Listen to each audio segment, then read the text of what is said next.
बिस्मिल्लाहिर्रहमानिर्रहीम। अस्सलाम वालेकुम नाज़रीन। रेड जोन से मैं हूं अली रज़ा अलवी और मेरे साथ मौजूद हैं जनाब मज़हर बरलास। ख़वातीन हज़रात, आपकी खिदमत में सलाम। हस्ब सबक हस्ब रवायत अज़ीम पाकिस्तान के लिए दुआ। अल्लाह ताला हमारे इस अज़ीम वतन को सलामत रखे, ये वतन तरक्की करे, यहाँ खुशहाली हो, अमन चैन और सुख सुकून हो। जी अलवी साहब, क्या खबरें हैं? ये पेट्रोलियम मसनूआत की कीमतों में यकदम 30 रुपये फ़ी लीटर इजाफे के बाद मुल्क में एक भौचाल की सी कैफियत है। हुकूमत के हामी दानिश्वर और हुकूमत के जो साथी हैं वो इसे हुकूमत की शदीद तरीन मजबूरी बताने पर बज़िद हैं, जबकि मुखालिफिन इसे पेट्रोल बम करार दे रहे हैं। जो भी है, अवाम का जीना बड़ा मुश्किल हो गया है, जीना दोबर हो गया है और अवाम बहुत सख्त परेशान हो गए हैं सारी सूरत हाल से।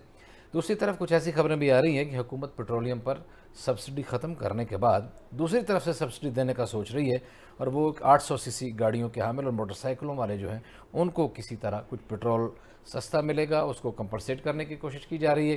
क्या होगा इसका भी जायज़ा लेंगे। फिर इमरान खान का लॉन्ग मार्च, इस पर भी सोशल मीडिया के पहलवान गुथम गुथा हैं।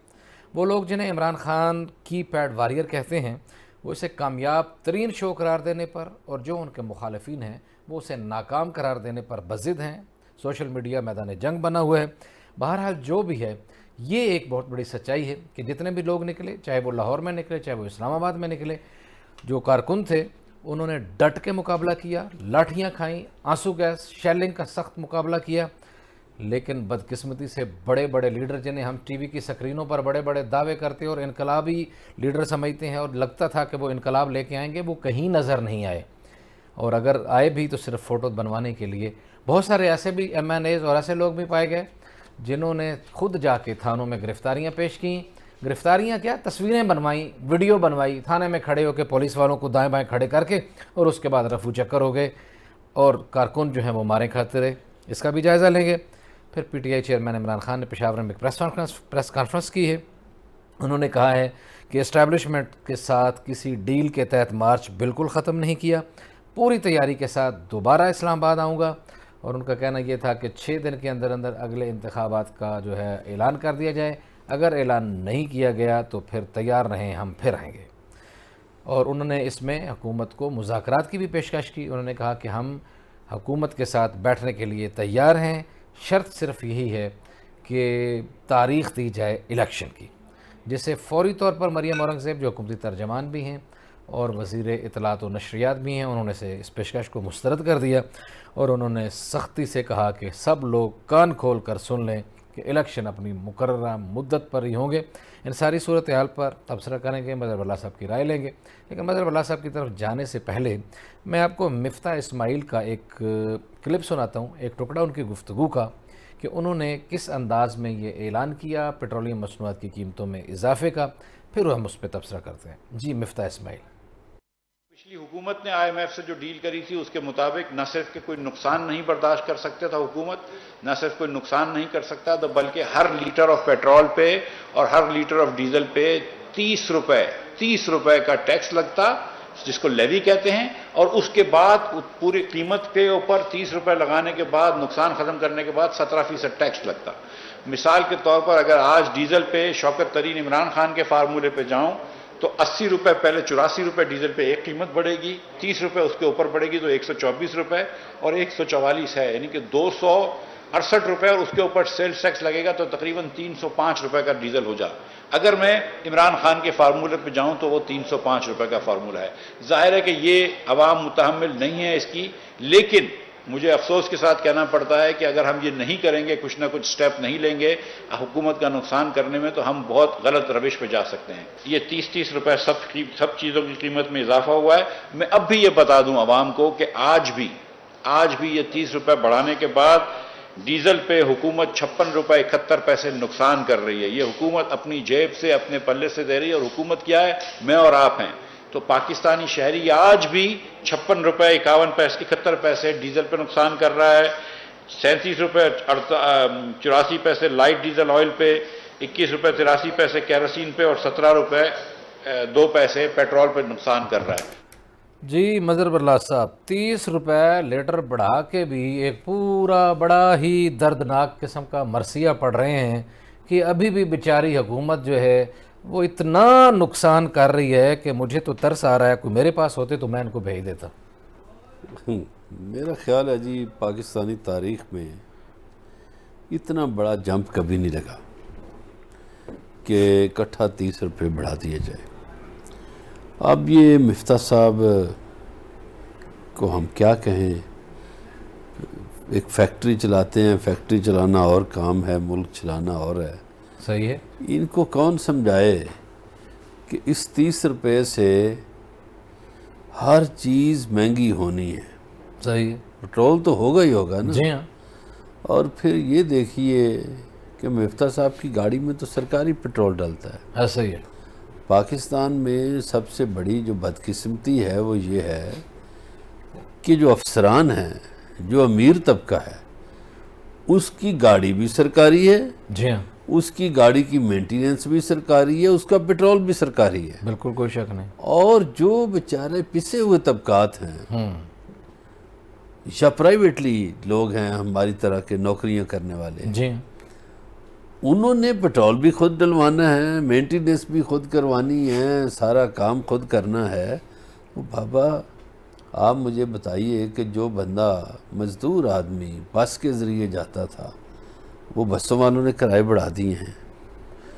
अब जो सब्ज़ी आती थी एक शहर से दूसरे शहर, उसको किराया ज़्यादा देना पड़ेगा। हर चीज़ इफ़ेक्ट की है। आटा महंगा, दालें महंगी, जी आटा हो गया महंगा जी, उसका नोटिफिकेशन भी, ऑयल महंगा, यूटिलिटी स्टोर्स ने हर चीज़ बढ़ा दी है सरकार। रात तो ये होगी। तो देखिए ना, गुजारिश ये है कि अगर सच की तस्वीर खींची जाए तो फिर हुक्मरान नाराज़ होते हैं। अभी 2 महीने पहले ये महंगाई के ख़िलाफ़ मार्च कर रहे थे।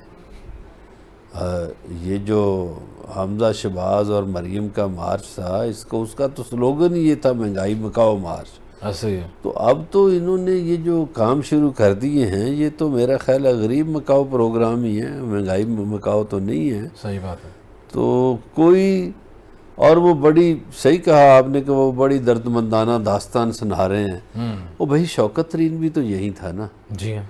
और शौकत तरीन तो ग्रोथ रेट भी 6% पे ले गया था, और वो भी तो मैनेज कर रहा था ना किसी तरह। सही तो आप भी मैनेज कर लेते। सही। फिर आपकी बड़ी मजबूरी थी बढ़ाना, तो आप कोई 2-4 रुपये को 5 रुपये बढ़ा लेते। आपने तो इतना लंबा जंप लगाया, इकट्ठे 30 रुपये। ये जो हमारे सामने ये कैमरे के पीछे नौजवान है, ये जो बाइक पे डलवाता है, जी हाँ, तो उस बेचारे को तो पर लीटर 30 रुपये जब ज़्यादा देना पड़ेंगे, तो इतनी तो तनख्वाह नहीं जितना पेट्रोल डलवाना पड़ेगा बंदे को। ऐसे ही है। तो सिर्फ खाली पेट्रोल ही नहीं डलवाना, कुछ खाना पीना भी है, कुछ जिंदगी भी तो गुजारनी है। खाने पीने की चीज़ें भी महंगी होंगी ना जी। दूसरा उन्होंने बिजली का भी सुना दिया है। हाँ जी, वो भी महंगा। अब ये दोनों चीज़ें जो हैं, पेट्रोलियम से हर चीज़ महंगी होती है, ऐसे ही है। बिजली से 50 से 60% चीज़ें महंगी होती हैं। सही बात है। चूँकि मसलन एक बस जा रही है सरगोदा से लाहौर, उसको बिजली की ज़रूरत नहीं है। दूध आ रहा है, बिजली की ज़रूरत नहीं है। लेकिन ये जो पेट्रोल है, ये तो इफ़ेक्ट हर जगह करता है। ये तो मिफ्ता साहब को कौन बताए कि जनाब ये तो आपकी इंडस्ट्री पे भी करेगा इफ़ेक्ट, ये तो आपकी ज़राअत पे भी करेगा। आपने डीज़ल महंगा किया, जितने काश्तकार हैं, आप देखिए पंजाब के अक्सर काश्तकार, ख़ास तौर पे बरानी इलाकों के, वो ट्यूबवेल चलाते हैं। और ये भी पंजाब का हौसला है। ये पानी पानी तो कहते रहते हैं हम, हमारे सिंधी भाई और दूसरे, कि हमारे करीब से नहरें गुज़रती हैं, लेकिन हम एक बूंद उसमें से नहीं उठा सकते। ऐसे ही, बिल्कुल सही। ये हौसला है, हौसला है। वो हमारी, ठीक है, हमारी धरती से, हमारे सीने से गुजर के कहीं और चली जाती है। जी हाँ। और वो फिर नाराज़ होते हैं, हमसे शिकवे करते हैं। तो भाई हम तो ट्यूबवेल इस्तेमाल करते हैं, जो पंजाब के ज़्यादा ज़मींदार हैं, तो उससे ज़ाहिर है ये महंगा होगा, डीज़ल महंगा आएगा, तो बेचारा आम काश्तकार क्या करेगा, आम ज़मींदार क्या करेगा, फिर खाद भी महंगी हो जाएगी। तो एक ही दफ़ा वैसे तो इन हुकूमतों को चाहिए, ये सारी हुकूमतों में लोग अमीर लोग आते हैं ना, ये बिल्कुल इनके ये मसाइल नहीं हैं। ये एक ही दफ़ा पाकिस्तान में इश्तहार लगा दें कि यहाँ गरीब कोई ना रहे। पहली दफ़ा कल मेरा एक दोस्त मुझे मिला, और पहली दफ़ा उसकी ज़बान पे एक लफ्ज़ आया अच्छे भले घराने का तगड़ा आदमी, खाते पीते हाँ घराने, सफ़ेद पोश है, ठीक। उसने मुझे कहा कि सर मैं तो ये सोच रहा हूँ कि मेरे जितने लड़के हैं उनको बाहर भेजता जाऊँ, यहाँ हालात नहीं अच्छे। तो ये जो मायूसी लोगों में आ गई है ना, ये बड़ी अलवी साहब ख़तरनाक चीज़ है। मायूसी नहीं आनी चाहिए, बिल्कुल और सही। मायूस करने वाले ये हुक्मरान हैं। वो मिफ्ता साहब खुदा का खौफ करें। आपका काम था, आप IMF को राज़ी करते, जैसे भी करते। अब ये बता रहे हैं कि ये बढ़ाने से फ़ायदा में ये होगा कि फौरी तौर पर हमें 90 करोड़ डॉलर की एक किस्त मिल जाएगी।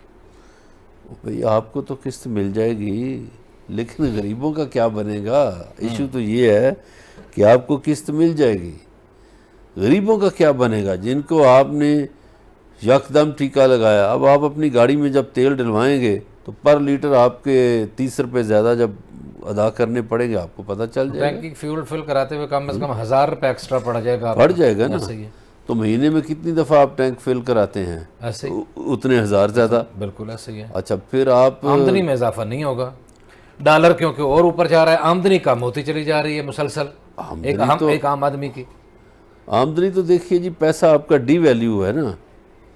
जब पैसा डी वैल्यू होगा, ये कई लोग बातें करते हैं ना, वो जी पहले तो 10 रुपये भी बड़ी चीज़ थे, अब 1000 रुपया कुछ नहीं। वो इसलिए कि जब 10 रुपये आप बड़ी चीज़ कहते थे 88 में, अर्ली 80s में 8 रुपये का था डॉलर और 88 में था 13 रुपये का।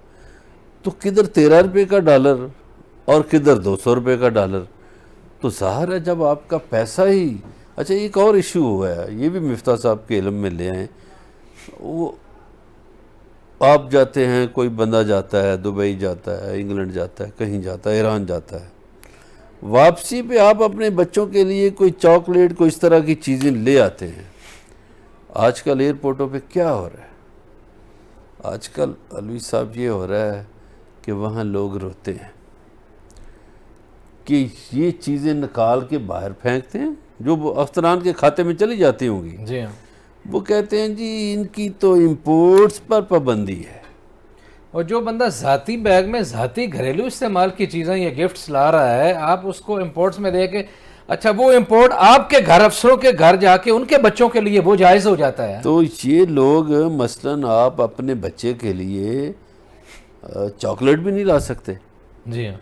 आप अपने बच्चे के लिए कोई घड़ी नहीं ला सकते, आप अपने बच्चे के लिए कोई फ़ोन नहीं ला सकते।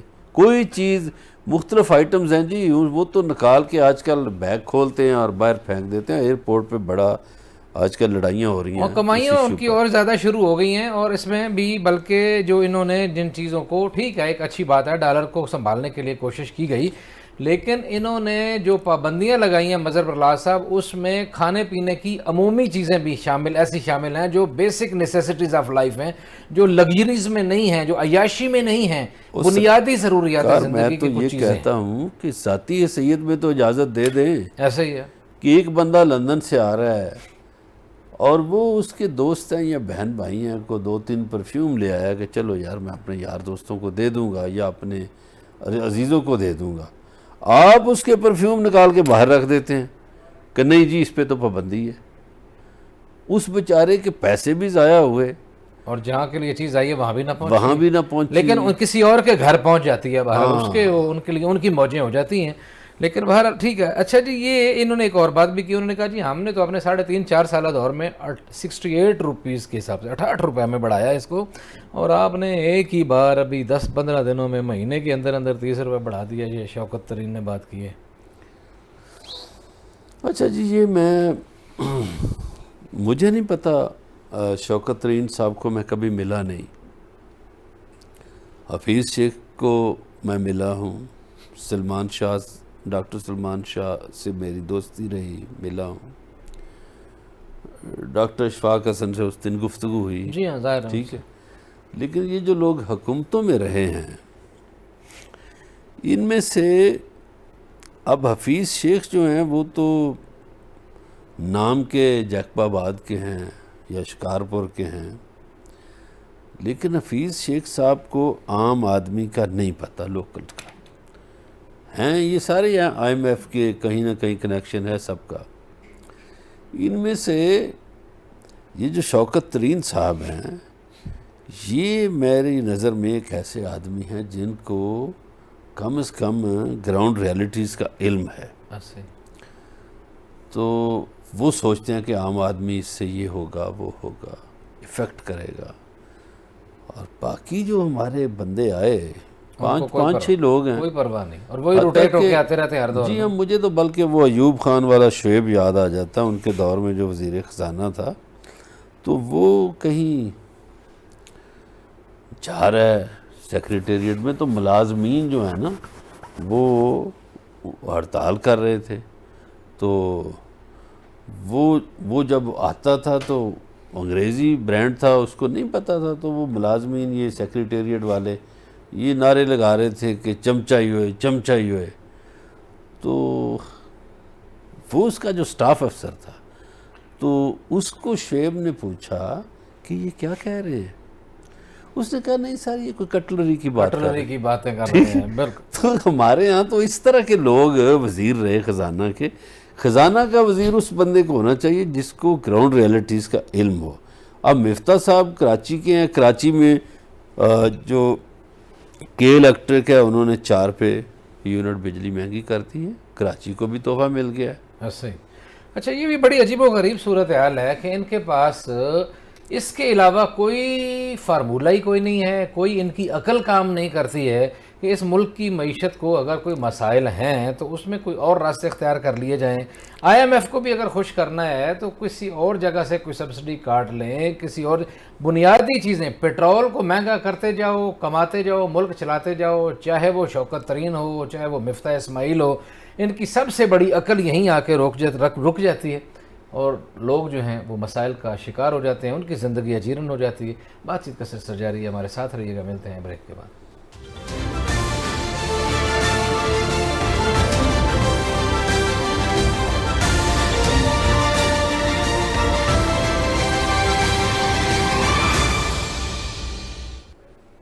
वेलकम बैक नाज़रीन। ब्रेक में जाने से पहले बात हो रही थी पेट्रोलियम मसनूआत की कीमतों में इजाफे की। तो इस हवाले से हम इमरान खान के खिताबात में ये बात बार बार सुनते हैं कि रूस हमें बहुत सस्ता तेल फ्राहम कर रहा था, पेट्रोलियम मसनूआत की चीज़ें में बहुत सस्ती फ्राहम कर रहा था, लेकिन वो इन्होंने ली नहीं है और ना लेने की वजह से ये सारी सूरत हाल का सामना करने पड़ रहा है। इस हवाले से जब एक सवाल किया गया एक प्रेस कॉन्फ्रेंस के दौरान मुसद्दिक मलिक से, तो उन्होंने क्या कहा आपको वो सुनाते हैं, फिर उस पर तबसरा करते हैं। मुसद्दिक मलिक: हमारी वजारत खारजा के ज़रिए उनकी वजारत खारजा को भेजा गया और आज तक इस ख़त का कोई जवाब नहीं आया। हमने फॉलो अप करने के लिए अपने जो एम्बेसडर हैं उनसे कहा कि वो जाके उनके वज़ीर तवानाई के जो हैं उनसे बात करें कि शायद कोई इसमें बात हो। तो उन्होंने कहा कि दीगर इंफ्रास्ट्रक्चर के प्रोजेक्ट्स पे तो हम बात करने के लिए तैयार हैं, मगर ये जो बात है इस पे ज़रा बाद में बात करेंगे, पहले ज़रा दीगर इंफ्रास्ट्रक्चर के प्रोजेक्ट्स पे बात कर लेते हैं। यानी यहां से ख़त भेजा, उसकी पैरवी की, कोई जवाब नहीं आया। वहां पे एम्बेसडर साहब ने मुलाकात की, कोई जवाब नहीं आया। उन्होंने कहा और चीज़ों पे बात करते हैं, इस पे भी बात कर लेंगे। उसके बाद हमारी हुकूमत ने रूसी जो हमारे सफ़ीर हैं उनसे बात की, तो उन्होंने भी कहा कि अच्छा हाँ वो ख़त तो था, तो ऐसा करते हैं कि आप दोबारा भेज दीजिए ख़त। तो हमने कहा हम दोबारा भेजे देते हैं आपको ख़त, मगर कोई जवाब नहीं आया। यानी जो उन्होंने तहरीर किया, जिसको वो कॉन्ट्रैक्ट, और ये रोज़ आकर कह रहे हैं कि हम वहाँ से, ये किधर है भाई, वो कौन सा कॉन्ट्रैक्ट है? और अगर आप करके आए हैं, ज़बानी मुआहिदा कोई करके आए हैं, तो भाईजान तो फिर वहाँ से जवाब क्यों नहीं आ रहा? जी मज़हर बरला साहब, ये एक ज़ाहिर है कि एक सिनेरियो बना हुआ है, ये गुफ्तगू बार बार हो रही है। रशिया से हमें सस्ता मिल रहा था, इनसे जब ये पूछा गया तो इन्होंने ये जवाब दिया कि ऐसा कोई एग्रीमेंट नहीं है, बल्कि ख़त हम लिखे। देखिए इनकी गुफ्तगू में एक बात सामने आ गई, कंट्रडिक्शन उसी में, कि हमारी हुकूमत ने जब रूसी सफ़ीर से बात की तो उन्होंने कहा हाँ ख़त तो था। अब गुजारिश ये है कि या तो मलिक साहब पाकिस्तानी लोगों को सादा समझते हैं या ख़ुद सादा बने हुए हैं। भाई आप रजीम चेंज के तहत आपकी गवर्नमेंट आई है, तो आपकी गवर्नमेंट को रूस, ईरान और चीन क्यों फैसिलिटेट करें? किसी भी सतह पर वो नहीं करेंगे, जिस तरह पिछली गवर्नमेंट के साथ अमेरिकन करते थे। सही। तो ये तो इसमें इंटरनेशनल ताकतें इन्वॉल्व हैं। अब रजीम चेंज के तहत जब जो गवर्नमेंट आती है उसको बहुत सी बातें देखनी चाहिए कि हमारे साथ वो मुल्क क्यों हाथ में लाएंगे। सही। वो पीछे हटे हैं। आप देखिए कि ये अभी जो इशू आया पैसे ना मिलने का सऊदी अरब से, यूएई से या चाइना से, तो उसमें ये इशू उठा। तो मेरा नहीं ख्याल कि मैं अकेले इमरान खान तो बात नहीं कर रहे। चलें, इमरान खान सियासी आदमी हैं तो शौकत तरीन भी बात कर रहे हैं, और शौकत तरीन तो मैंने देखा है कि जो इनके हक की बात है वो भी कर देते हैं। वो इस तरह के आदमी हैं। सही है। तो मैं समझता हूँ कि बात तो थी, लेकिन अब वो इनके साथ थ्रू नहीं होना चाह रहे।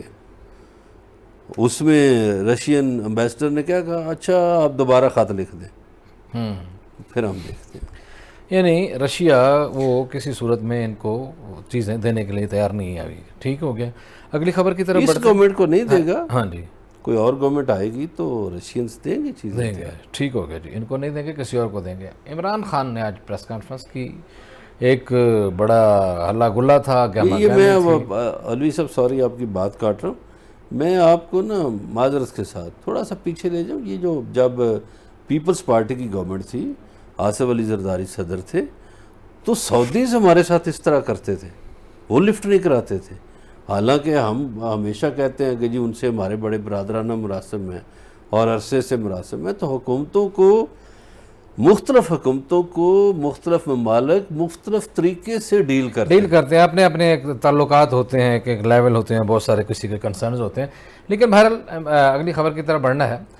इमरान खान एक तेज़ तराज शोर शराबा हल्ला गुल्ला वाला लांग मार, जिसके ऊपर मुख्तलिफ गुफ्तगू होती थी। जब से भी वो उनका तख्ता उल्टा गया, उसके जब से वो इक़्तिदार से महरूम हुए, वो इसी बातें कर रहे थे। इस्लामाबाद आने की बारहा हर जलसे में उन्होंने ये बात की, फिर इस्लामाबाद आए। यहाँ आके क्या हुआ, कैसे हुआ, इस पे हम बाद में बात करेंगे।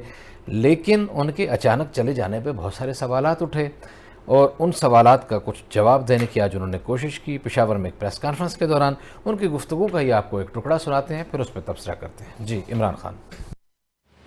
वहाँ खून खराबा हो जाता, मुल्क में इंतशार बढ़ना था, मुल्क के आगे मायशत का जो हालात है वो आप उसके बाद में बात करूँगा, उसके ऊपर ये इंतशार शुरू हो जाता। ये मेरे मुल्क का नुकसान था। इसको कोई ये ना समझे कि कोई हमारी ये कमज़ोरी थी, और ये भी कोई ना समझे कोई डील हुई। ये भी जी मैं बातें सुन रहा हूँ कि जी कोई इस्टेब्लिशमेंट से डील हुई है, मेरी कोई किसी से डील नहीं हुई। मैंने चीफ जस्टिस साहब उनको भी आज ख़त लिखा है कि क्लियर करें पोजीशन, क्योंकि इन्होंने अगर 6 दिन के बाद ना किया, मैं फिर कॉल दूंगा कौम को। और मैं आपको यकीन दिलाता हूँ कि जब 6 दिनों तक हमें पता चल जाएगा कि हमें क्या हमारा पाकिस्तान का सुप्रीम कोर्ट हमारे फंडामेंटल राइट को प्रोटेक्ट करता है या नहीं। जी मज़हर वल्लाह साहब, ये सवाल था, ये आए, बहुत ज़्यादा शोर शराबा था और कह रहे थे कि मैंने वापस बिल्कुल नहीं जाना जब तक तारीख़ नहीं लेनी। अचानक आए, सारे रास्ते में डी चौक पहुँचो का हुक्म करते रहे, लेकिन ख़ुद आके ब्लू एरिया में यूफोन बिल्डिंग के पास खड़े होके तकरीर फरमाई और चले गए। ये क्या हुआ असल में, पसे पर्दा कहानी क्या है? देखिए, इमरान खान साहब आज तो ये फरमा रहे हैं कि डील नहीं हुई या कुछ और नहीं हुआ। तो यही इमरान खान साहब जो हैं, इन्होंने प्रेस कॉन्फ्रेंस की चलने से पहले पेशावर में कि हमें 20 तारीख को कहा गया कि ऐलान ना करें। हाँ, तो वो किसने कहा था, ये सवाल है ना सही, कि भाई किसी ने तो कहा आप उसका नाम ले लें। सही है। लेकिन आप नाम नहीं लेते। किसी ने आपने अनाउंस करना था लॉन्ग मार्च की तारीख मुल्तान के जलसे में 20 मई को, तो आपने कहा वहाँ उस जलसे में कि 22 को हमारी कोर कमेटी की मीटिंग है पेशावर में, वहाँ करेंगे। तो वो जो हस्ती थी रोकने वाली या ये कहने वाली कि 2 दिन और दें, फिर उन 2 दिनों में कुछ नहीं हुआ तो आपने मार्च का ऐलान कर दिया। अब लोग सादा हैं पाकिस्तान के, हमारे जैसे ही, ज़ाहिर है वो ये सोचते हैं कि 2 बजे रात को आप इस्लामाबाद टोल प्लाजा पे आ गए, 26 नंबर चुंगी पे आ गए। जी हाँ। और ये जो ब्लू एरिया वहाँ आप पहुँच रहे हैं अगले दिन सुबह 7 बजे। हाँ जी। और दरमियान में किधर रहे तो आप? ये जो दरमियान में 5 घंटे का सफ़र है भाई, ये 5 घंटे का तो सफ़र नहीं है। टोल प्लाजा से बहुत रश में भी आए तो घंटे में पहुंच सकते हैं, बहुत रश में आए, वरना 15 से 20 मिनट का फासला है। चलें जी, 2 घंटे लगा। हाँ जी, बड़ा रश था जी हाँ। तो इसका मतलब है कि कहीं ना कहीं कोई बातचीत हो रही थी और आप उसमें, और फिर ये दूसरा जो सवाल है कि आप आए, आपने मुख्तसर सी तकरीर की और आपने कहा जी 6 दिन की मोहलत देता हूँ और वापस चले गए। अब ये एक्शन जो है, इन्होंने खुद ही तो सवालात को जन्म दिया। तो भाई आखिर हमें तो जो इतलात मिलती हैं या लोग जो कहते हैं कि ये हुआ वो हुआ फ़लाँ हुआ, और सदर साहब भी इन्वाल्व उसमें हुए, अस्करी लोग भी इन्वाल्व हुए, तो बाहर कैफ हमारे सियासतदान हैं ये बोल सकते हैं झूठ। जैसे मियाँ शहबाज शरीफ साहब फरमा रहे थे 99 नाम है खुदा के ऊपर, और नीचे वो फरमा रहे हैं कि कोई छापे नहीं मारे गए, कोई गिरफ्तारियां नहीं हुई। तो ये हालत है हमारे सियासी क़यादत, क्या कहा जा सकता है। सही। मेरा नहीं ख्याल कि कहीं ना कहीं बात नहीं हुई, बात ज़रूर हुई है। यानी आपको लगता है कि जैसे आपने मिसाल दी शहबाज शरीफ साहब की भी, इमरान खान साहब भी इस मामले पर झूठ बोल रहे हैं? शहबाज शरीफ साहब तो सरीहन झूठ बोल रहे हैं कि वो चीज़ें, इसलिए मैं सरीहन कह रहा हूँ कि वो मेरे आपके सामने हैं, छापे भी, गिरफ्तारियां भी, रुकावटें भी। सही है। ये जो बातें हैं ये पसे पर्दा हैं। सही है। तो ये पसे पर्दा कहानी सामने नहीं ला रहे। सही है। तो वो तो जो सामने कहानी है उससे ही मुकर गए। बहरहाल जी, कुछ तो है जिसकी पर्दादारी है, कहीं ना कहीं कुछ ना कुछ तो हुआ है कि लोग बेचारे बड़े जज्बे के साथ आए, पीटीआई के कारकुन, लड़कियां, लड़के, बूढ़े, बुजुर्ग, और उस जज्बे के साथ आए। वो इस तरह आए कि उन्होंने आके इधर बैठना है, और जितने पता नहीं कितने दिन बैठना है, लीडर बार बार यही कहता रहा, और अचानक वो चले गए। यकीनन लोग बड़े दिल बर्दाश्ता थे, तकलीफ़ में थे, और जो कमिटेड वर्कर थे उसके बड़ी परेशानी थी। हुआ क्या, ये तो कुछ बताने से लोग गुरेज़ा हैं, लेकिन यहाँ हमने देखा कि इमरान खान के कंटेनर पर सवार चंद अफराद के अलावा लोकल क़यादत कोई नहीं, कहीं नज़र नहीं आई तो सिर्फ फ़ोटो सेशन की हद तक। किस ने इमरान खान के साथ क्या क्या हाथ किया, ये आपको बताएंगे। हमारे साथ रहिएगा, मिलते हैं ब्रेक के बाद।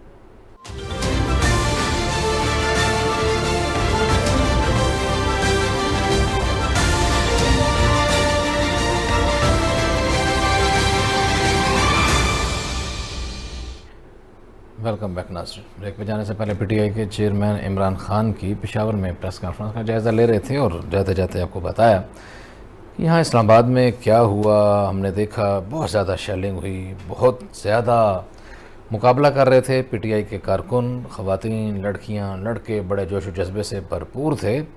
लेकिन यहाँ हमने देखा कि बहुत सारे लीडर, और ख़ास तौर पर यहाँ की लोकल लीडरशिप बिल्कुल गायब रही। बहुत सारे लोग तो कुछ ऐसे भी पीटीआई के MNAs और कुछ लीडर्स ऐसे भी हैं, उन्होंने खाली जाली कार्रवाई डालने के लिए ख़ुद थाने में गए, ख़ुद जाके वहाँ वीडियो बनवाई, एक वीडियो बयान जारी किया, पुलिस वालों के साथ खड़े होकर फ़ोटो बनवाई, घर जाके सो गए, और उसके बाद बस वो भेज दी अपने लीडर को, या किसी तरीके के जनाब हम गिरफ़्तार हो गए हैं, ज़रा भी तकलीफ़ करने की कोशिश नहीं की।